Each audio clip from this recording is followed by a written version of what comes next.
friends, welcome back to another Sunnyside Design video today. You know we love refinishing furniture, and we picked up this complete set of furniture. Headboard, footboard, vanity mirror, side table, dresser, and a stool. For dirt cheap. Really? On our classifieds.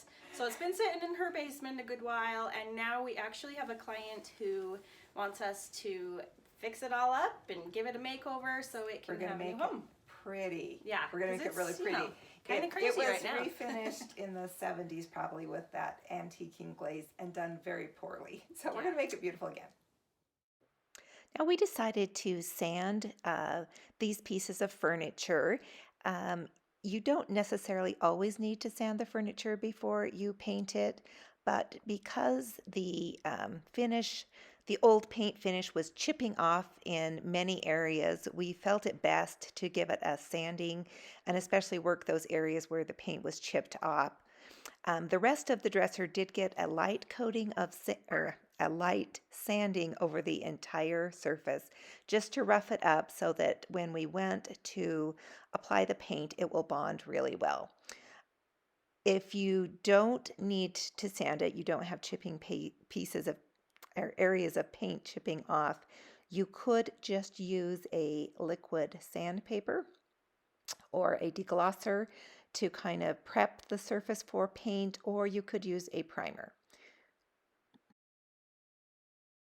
We've got one spot here where the veneer has chipped off, and so we're going to fill that in with some wood putty. And this is the putty that I like to use. It's Bondo Wood Filler, which is an epoxy wood filler, and it is a two-part based epoxy where you mix it together and to make it harden. So you've got this tan color that you mix with this kind of a wood color tone. So you just want to mix it until it is uniform in color. And all the instructions are right on the can for this, but I have been using this recently on projects, and I like how quickly it hardens up, and it seems to bond better to the wood than just a traditional wood putty, which is important because I don't, especially on the bottom edge here, I don't want that to chip off later because it did not bond well. So there we have it.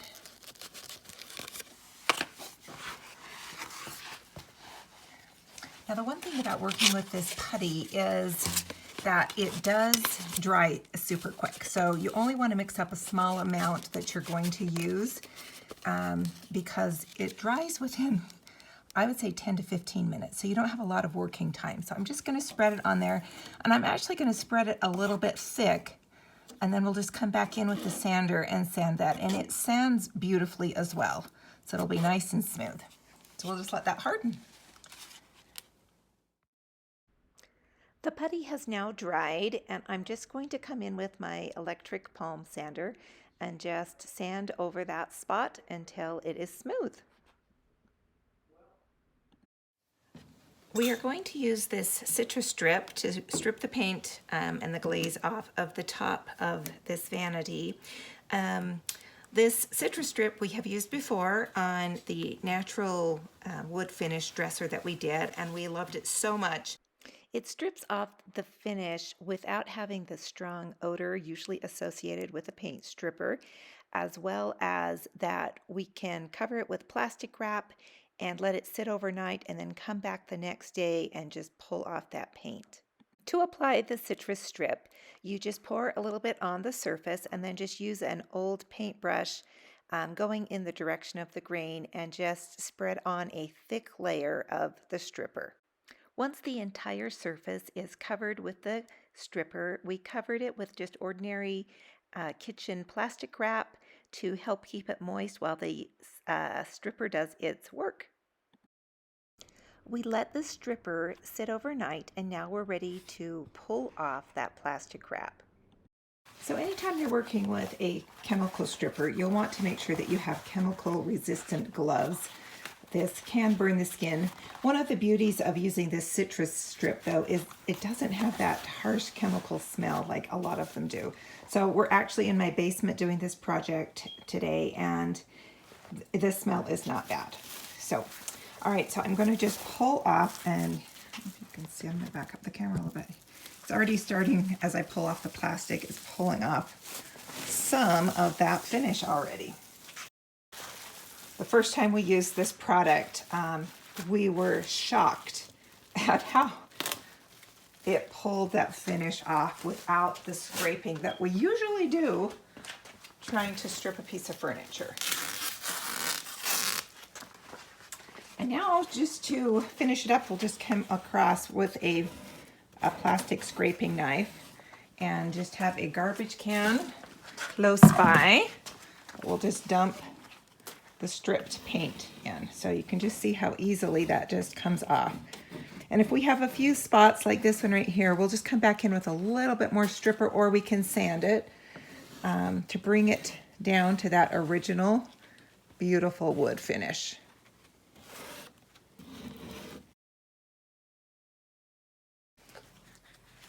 I've reapplied some of the stripper on a few of the areas that the paint didn't come off. It was kind of on the edges there, and then there was a few little spots here and there. So I just reapplied some of that citrus strip, and I have let it sit. You need to let it sit for at least 30 minutes, but it's been a couple hours. I've been busy doing something else. So I'm going to pull off the plastic wrap now, and then just use my little scraper tool to get the rest of that paint off. You can see how easily that's coming off now. And if you have curved edges like this edge here, if you can't get it all off, I'm just using a plastic scraping tool or putty knife to do this. I don't want to gouge my wood, but you could, sometimes I'll use just like a wire brush as well to get in those little curved areas. So I've got a little bit of paint still stuck on right here. Let's see if I can get that off.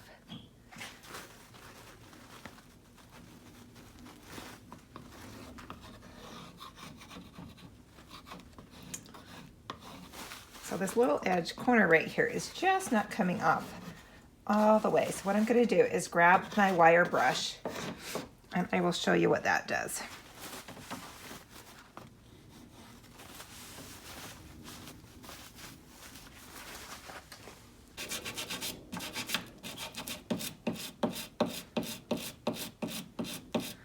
And that will just pull off the rest of that paint.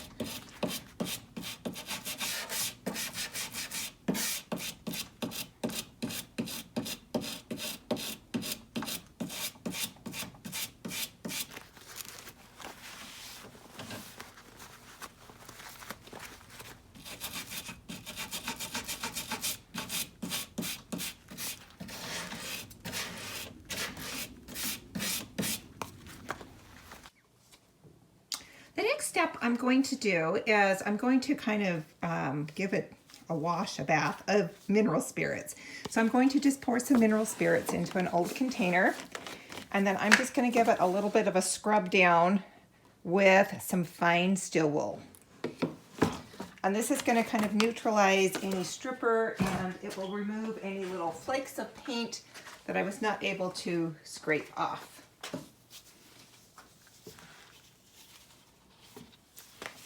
So you just want to go with the grain of the wood.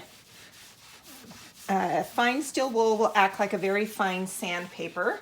And you can see, I don't know if you can see from that far away, but there was little flecks of paint. Those are kind of removing now, loosening up. So just once again going with the grain of the wood over the entire piece.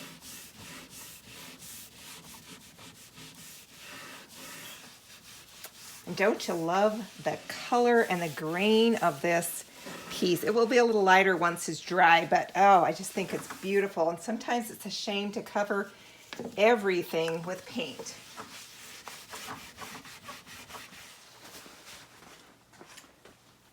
And then I'm just going to wipe it down with some paper towel. And then we'll do a light sanding on it and prep it for its final top coat.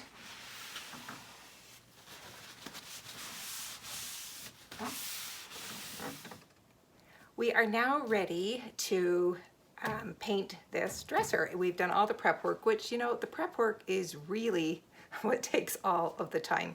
We did need to sand it because it had shipping paint. Some of this detail area across here where the sander doesn't fit in well, we're going to actually use liquid sandpaper and rub that on before we spray. But I just want to go over what we're going to do to paint this.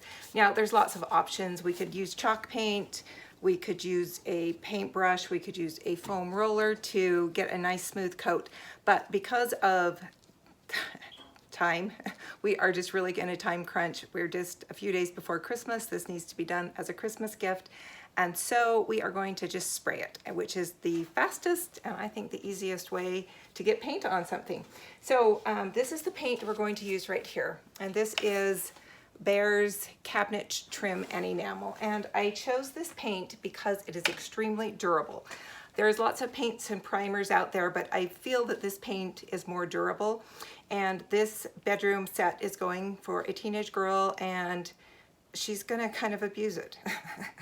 They're not really kind to their furniture. So I just wanted a really durable finish on it. So we're gonna use that, and we're going to use our detail finish sprayer. And so I've already put some paint, the paint in my paint cup. So we're going to use our Flexio 5000. And in the past we have demonstrated how to use it, and we've used the eye nozzle, which is the one that sprays a wider path, and it also is a little bit more textury. This one is going to spray a finer paint on. It's not going to be as wide of a spray, but it's going to give us a really nice smooth finish. So that's the nozzle we're going to use. So I used a filter before I poured the paint in, and then other thing is we'll hook this little, this is the air feed nozzle, the nozzle that feeds the paint up into the sprayer. And if you're going to be spraying downward, which I will be on the drawers and things, so I'm going to turn it forward. So that means when I turn it here, it'll have paint in it longer. And we'll just attach it to the paint cup. And then this has got the same type of nozzle going up like this. We're going to get a wide spray, and if we want to spray with a more horizontal spray, we'll flip this. And I also put up some plastic on the wall behind me. We're down in my unfinished basement, so it really doesn't matter if paint gets anywhere. But it's a good idea to test your spray pattern before you actually start spraying the furniture. So I'll show you how we'll do that as well. So the next part will be just attaching the air hose, the compressor part that actually blows the air into the paint nozzle, and that just clicks on like that, snaps on. And then the only nozzle we really need to control on here is just the air pressure. And so I can fine tune that on my sample to decide how I want it to spray. The first thing we're going to do is flip the switch on the gun itself, and then that red dial right there is adjust the pressure or the volume that the paint is going to come out of the gun. When you're working with a thinner paint that we will be for this detail nozzle, you'll start with a lower setting, and then you can adjust it until you get the spray pattern or the amount of paint coming out that you want. Located on the front of the detail nozzle, there is a blue piece, and this is the air cap ears. This piece can be rotated for either a vertical, horizontal, or a diagonal pattern. For a horizontal painting pattern, the air cap ears will be at the top and bottom. When they are rotated side by side, the pattern will be vertical. Let me share a few tips when spraying. If you have the pressure too high, you're going to end up with runs and sags in your paint. And if the pressure is a little too low, you're not going to get the coverage that you would like. To ensure that you get the results that you desire, make sure before you start painting your furniture that you test your pattern on a piece of cardboard, a scrap of wood, something to make sure that you're getting the pattern you want from the spray gun. You can spray your pattern up and down or side to side, whatever is comfortable for you. Spraying detailed pieces like the turned legs on the vanity is a breeze when you're using a paint sprayer. It really simplifies painting areas like the carved and detailed areas of these pieces of furniture as well. Certainly the prep work is time consuming, but it's very necessary whether you're painting your furniture with a sprayer or with a brush. But you will find that painting with the painting process is so much quicker with a sprayer, with a good quality sprayer, and your results will be very professional. When spraying, always trigger the spray gun after the spray pass has begun and release the trigger before stopping the pass. Always keep the gun pointed squarely on the surface and overlap each pass slightly to obtain the most consistent and professional possible finish. During your project, you'll want to periodically wipe the nozzle tip with a damp cloth to remove any dried paint. It's important to keep your arm moving whenever the trigger of the gun is pulled. If you pause in one spot, too much paint will be sprayed on the surface. You want to spray parallel to the surface with smooth passes that are at a consistent speed. And if you do this, you will avoid getting runs or sags in your surface. You want to make sure that you're spraying perpendicular to the surface and 6 to 8 inches from the surface as well. You'll have your first coat will be light, and then when you apply the second coat, it can be a little heavier. And you want to always make sure that you're doing at least 2 coats of paint for a durable finish. At the top, we've got it all stripped, and I've sanded it, given it its final sanding, and I'm just going to prep it for a top coat. Now, originally I was thinking we would take it down to the raw wood finish, and then I would put a wax on it because I love the way a wax looks. It doesn't have the sheen, and it just brings out the natural beauty of the wood. However, I started thinking about this vanity and what it was going to be used for, and it would be a teenage girl, and she'd be painting her fingernails and getting makeup on and lotions and things like that. And I started to be concerned that that wax really wouldn't hold up under those conditions. And so I'm going to actually do a wipe-on poly, which will give it a really nice hard finish. I'm not going to add a stain. I'm just going to keep it the natural wood finish, but I am going to put a different top coat on that will have a little more protection. So just the tack cloth is just a sticky piece of cheesecloth that will take off any remaining dust, preparing it for that final finish. For the top here, I am going to use a wipe-on poly. At first I was going to use the wax, and then I decided that it really needed to be more durable than a wax, and so I'm going to use this wipe-on poly, just keeping it the natural wood tone that it is, not adding any stain to it. This is just the color of the wood, and I love this wipe-on poly because it is so easy to use. You just put it on with a lint-free cloth. I just use an old t-shirt, and you just wipe it on, so you never get brush marks. And it just gives it a beautiful hand-rubbed finish. The other thing I like about it is you do 3 light coats, and you get such a good durable finish on your furniture that it can really stand up to a lot of abuse. And that is one of the reasons I love this. And so we'll just let this dry. And then I'll come back, do a light sanding in between coats, and I'll do 3 coats. That first coat of the top coat, the poly top coat, has dried. And I like to take a steel wool, and this is just a 4/0 steel wool, the finest you can get. And I buff in between each coat. And this will ensure that I get a beautiful, smooth to the touch finish. So I just do a very light sanding of this over the entire surface.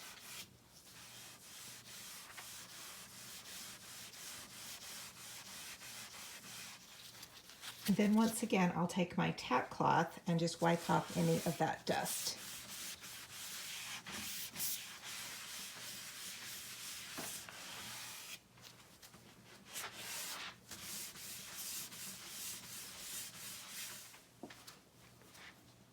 Okay, I'm ready for coat number 2 of the poly.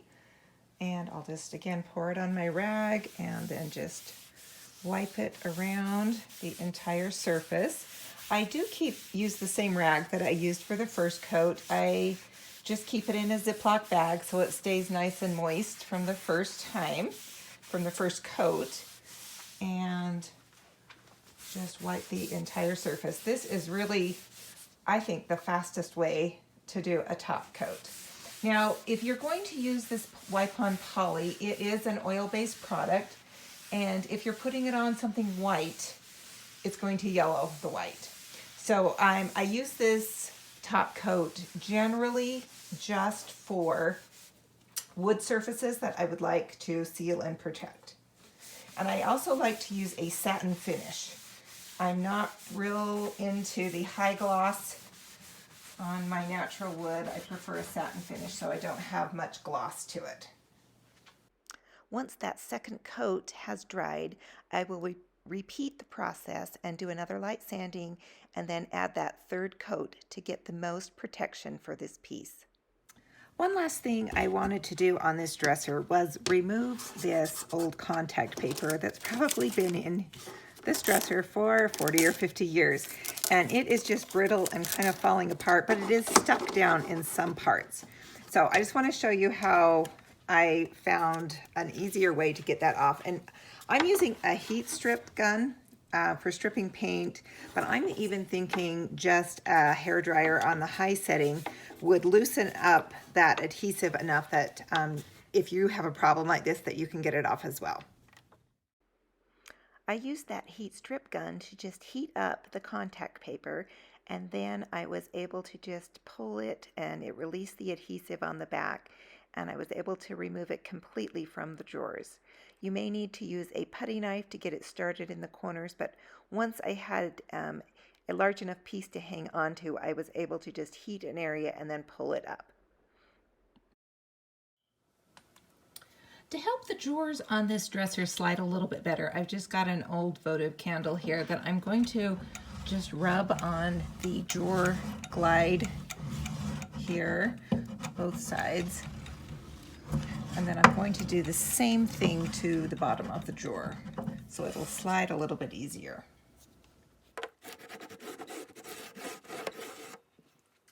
The dresser is now all painted, and we've reinstalled the original hardware on the dresser and the vanity, and I am loving the way this turned out. It looks so pretty white. It just looks so fresh.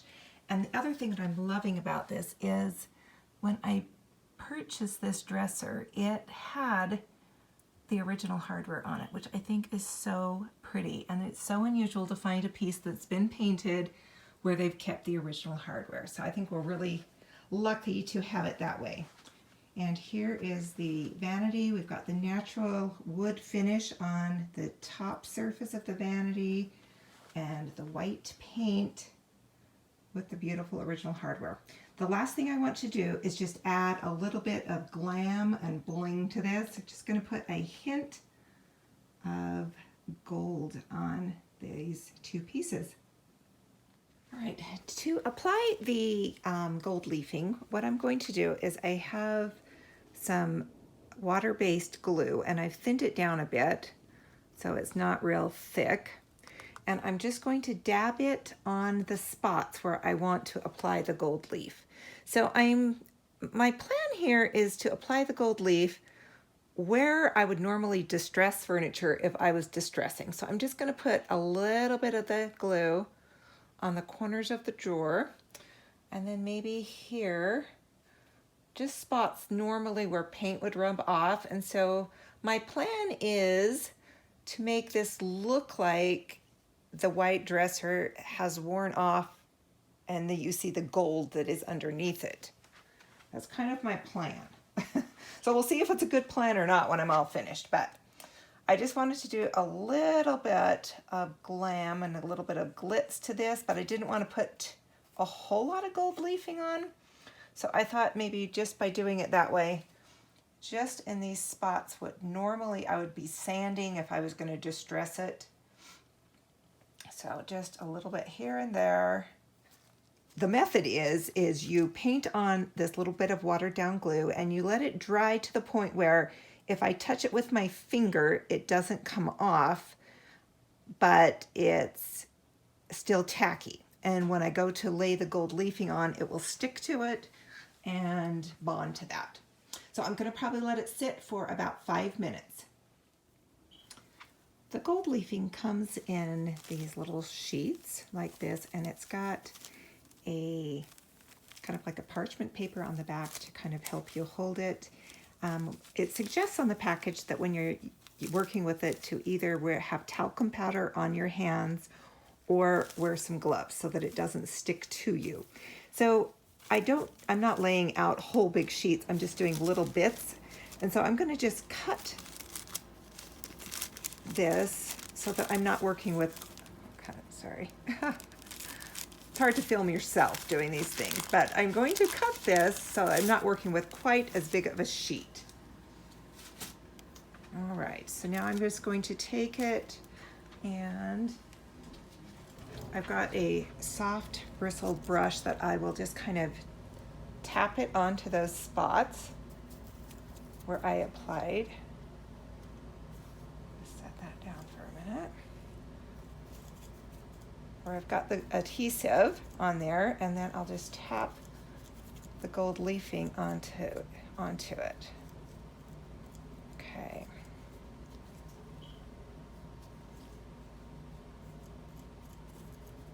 And then once I've got it on there, actually I'm going to do this other side while I've got it before I brush it off. So over here and apply.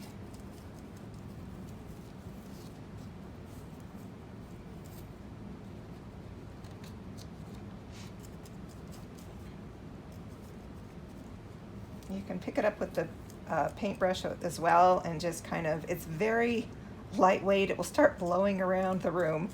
But you can pick it up with the brush as well just to apply it. So once it's on there, then I can just brush away anything loose that's not going to stay.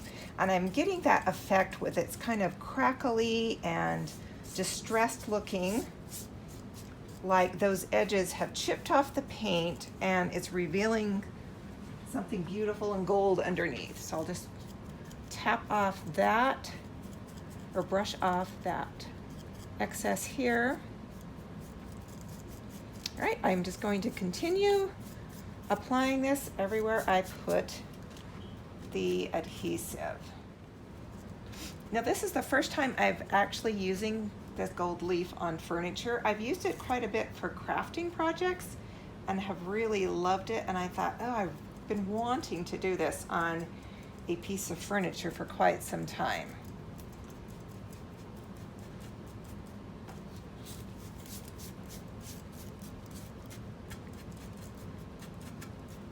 And I'd love to hear what you think about this project. It's kind of different from anything that we've done in the past. Usually we're distressing with sandpaper, or we're layering on different colors of paint and distressing it. And this is a whole new look for us. Put a little bit here. Oh, we are just thrilled with the way this furniture turned out. The beautiful dresser and the vanity. We're loving the details of the original hardware, the little bits of gold leafing that we added to this beautiful dresser, as well as that beautiful white paint finish. And the natural finish that we left on the vanity, I think, is just stunning. Sometimes I think we paint too much. If you like the way this project turned out, give us a thumbs up. After seeing this video, are you going to try using a Wagner paint sprayer? We love the results we get with it and are so glad that we have this tool in our toolbox now. You'll find information on products we used in our description section, as well as links to our website and all of our social media. And if you follow us along on Instagram, you'll see what we're working on before it hits YouTube or our blog. Drop us a comment below. We'd love to hear from you. Please subscribe to our channel And as always here at Sunnyside Design, we hope to bring your home to the sunny side of the street.